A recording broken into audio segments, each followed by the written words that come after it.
Hello and welcome to the LP Financial Services Forex training class, Introduction to Technical Analysis videos. In Lesson 1, Chart Patterns, we are now ready to talk about pattern number 7, the Ascending Triangle Pattern. An ascending triangle pattern is easily recognizable by the distinct shape created by two trend lines. In an ascending triangle, one trend line is drawn horizontally at a level that has historically prevented the price from heading higher, which is called resistance. The second trend line connects a series of increasingly higher troughs.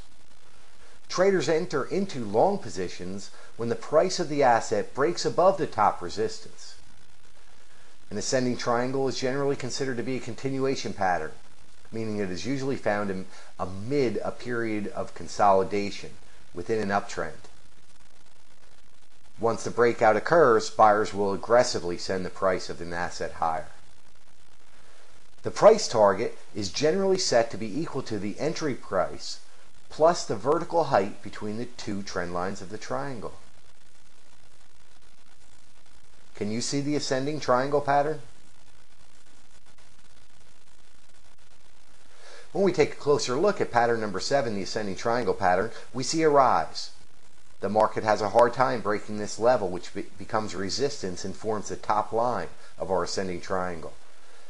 With each trough we see or dip against the trend, the market is higher, and that's connected with another trend line.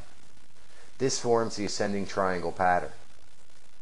Upon the breakout, the market will aggressively push higher. The ascending triangle pattern is a continuation pattern, meaning it is a period of consolidation within an uptrend. The target is calculated by taking the distance from the highest point of the resistance area and taking it to our lowest trough. Add this to the top of the resistance area to come up with a great target area. This has been a fine example of an ascending triangle pattern.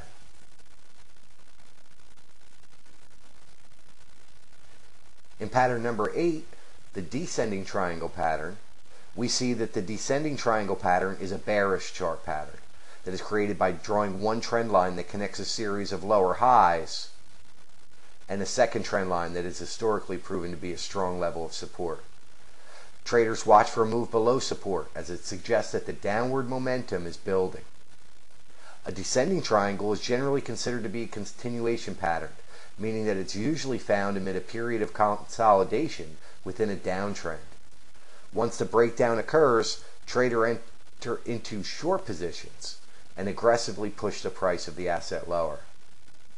The price targets are generally set to be equal to the entry price minus the vertical height between the two trend lines of the triangle. Can you see the descending triangle pattern?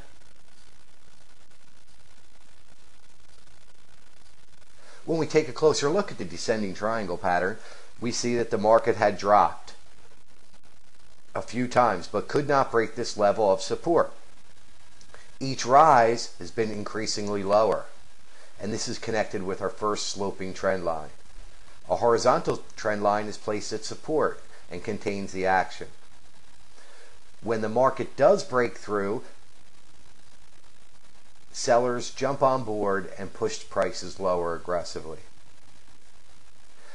The descending triangle pattern is a continuation pattern, meaning that it is contained within a downtrend and is formed by the consolidation within that period of the downtrend.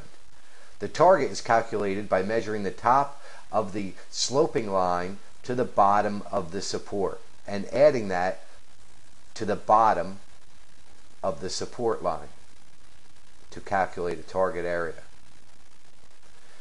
This has been a great example of a descending triangle pattern. This completes our lesson 1 of chart patterns. We'll begin with lesson number 2, candlestick patterns, in our next video.